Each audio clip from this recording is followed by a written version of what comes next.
baik dari partai manapun, dari latar belakang koalisi manapun, hendaknya itu yang menjadi nomor satu. Kita kembali lanjutkan perbincangan di Apa Kabar Indonesia Malam. Bang Riza, jangan-jangan Gerindra seperti dikatakan oleh Bang Iqbal tadi, ingin kemudian mendukung Kang Emil di Jakarta supaya kandidatnya di Jawa Barat juga berhasil menang, Kang Deddy di sana. Tadi di offline Kang Iqbal nyebutnya bukan Partai Gerindra. Tapi saya nggak sebut bocorin ya. Insya Allah Partai Gerindra nggak begitu. Partai Gerindra ini dipimpin Pak Prabowo, partai yang selalu mengedepankan kepentingan bangsa negara di atas kepentingan partai, di atas kepentingan golongan, apalagi di atas kepentingan pribadi. Jadi kami selalu begitu. Dan itu selalu yang disampaikan berkali-kali oleh beliau, oleh Presiden terpilih Bapak Prabowo Subianto, bahwa kita selalu mengedepankan kepentingan bangsa negara. Salah satu buktinya adalah kemarin itu waktu Pilpres, coba saking menenggang teman-teman koalisi nih, Pak Prabowo itu kampanyenya lebih banyak di partai koalisi, di Golkar, di PAN, di Demokrat, di PSI, di partai lain, daripada di partai sendiri. Itu begitu sifat karakter yang baik beliau tuh. Dia nggak mau disebut nanti dianggap mementingkan kepentingan Gerindra, nggak mau. Dia sudah merasa bahwa jiwa raganya untuk kepentingan bangsa negara. Ketika didukung oleh tim koalisi Indonesia Maju, maka kampanyenya bahkan di banyak di tempat-tempat yang dilaksanakan oleh partai-partai koalisi. Itu contoh ya. Kemudian juga di dalam pilkada, dari 2005 pilkada langsung sampai 2024 ini, kami lebih banyak mengusung kader partai lain daripada partai sendiri. Tapi kali ini boleh dong, boleh 2024 kalau bisa lebih banyak lah kader-kader partai yang diusung oleh partai Gerindra gitu. Teman-teman partai gantian lah kira-kira begitu. Itu harapan kami tentu. Sekalipun tentu semua partai ingin mengusung kader-kader terbaiknya, tidak hanya dalam pilpres tapi dalam setiap pilkada. Nah selama ini kami ngalah terus nih Partai Gerindra. Nah, boleh dong kali ini 2024 Partai Gerindra agak banyakkan lah ya kader partai yang diberi kesempatan untuk tampil maju dalam pilkada. Saya kira teman-teman partai lain bisa mengerti, memahami lah.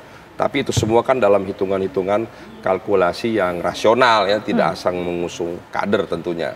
Itu yang sedang kami lakukan dan kami bicarakan terus dengan partai-partai koalisi dan partai-partai lainnya. Jadi sekali lagi terkait di DKI Jakarta terlebih tidak ada upaya-upaya penjagalan atau memuluskan calon dari Partai Gerindra di daerah lain dimanapun itu, termasuk nggak ada ya.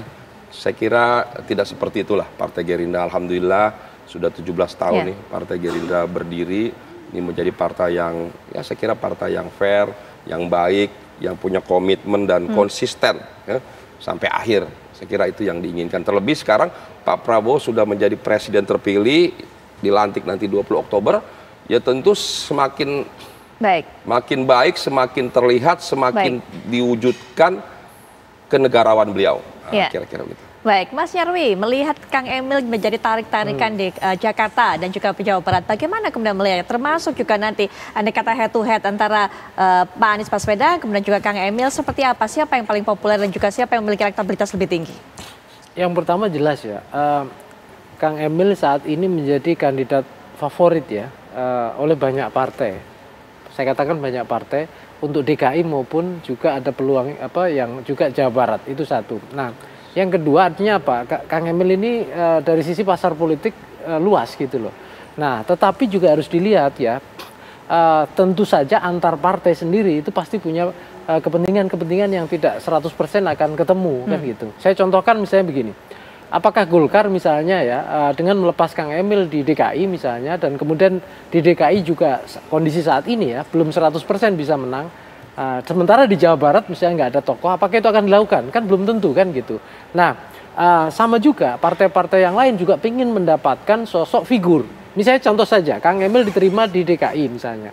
Nah, kemudian juga calon wakilnya ini siapa? Juga sama dengan yang sekarang misalnya Anies Baswedan, udah didorong oleh PKB misalnya.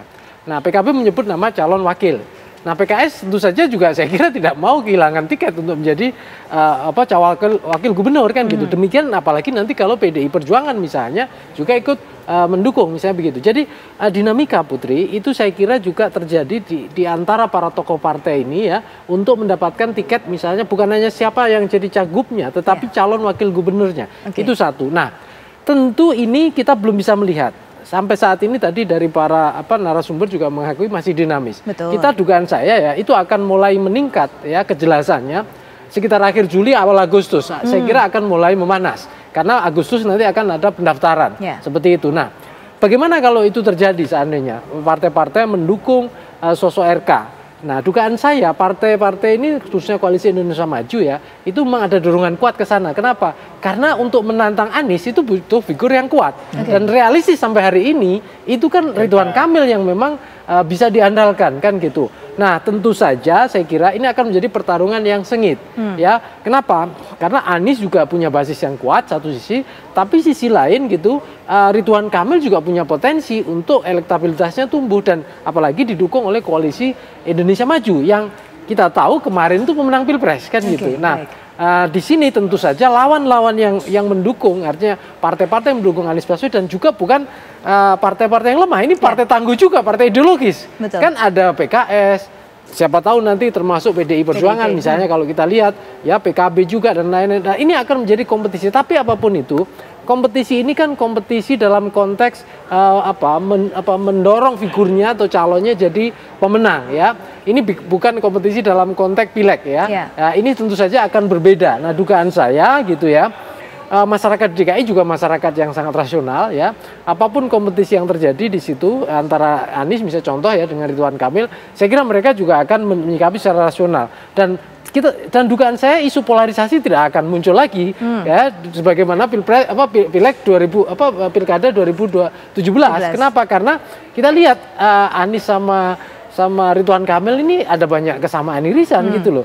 Walaupun karakternya berbeda ya, cara memimpinnya berbeda, tapi saya kira dari sisi isu apa yang memungkinkan polarisasi, saya kira itu sangat kecil sekali sampai hari ini belum terlihat itu Putri. Oke, Mandoli terakhir, butuh sosok, butuh figur yang kuat kalau ingin menantang Pak Anies Baswedan di Jakarta ini. Apakah memang Ridwan Kamil ini merupakan salah satu jawabannya? Silakan Mandoli. Ya kita akan lihat nanti perkembangan, kita lihat nanti survei berikutnya ya. Tapi kalau per hari ini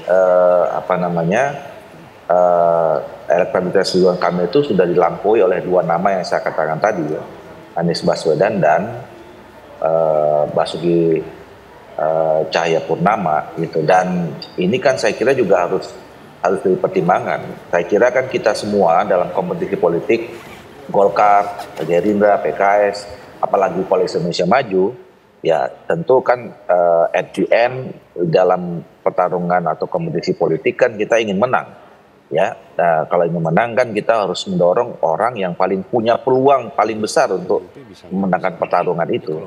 Jadi nanti kita akan lihat, itu yang saya katakan tadi, kita masih punya cukup waktu, kira-kira 2 bulan ya. Nah, kita lihat aja nanti kalau misalnya situasinya berubah ya kita akan mengambil keputusan tentu sekali lagi bersama-sama dengan partai politik yang ada di Koalisi Indonesia Maju. Baik, Bang Doli, terima kasih sudah meluangkan waktunya untuk memberikan keterangan kepada kami bagaimana sikap Golkar hingga saat ini. Untuk para narasumber lainnya, terima kasih Bang Iqbal, terima kasih Mbak Risa juga, terima kasih Bang Nyarwi, terima kasih. Kita akan terus tunggu bagaimana pergerakan partai-partai ini menuju Pilgub Jakarta dan juga tadi sempat ada irisan yang kami perbincangkan di Pilgub Jawa Barat.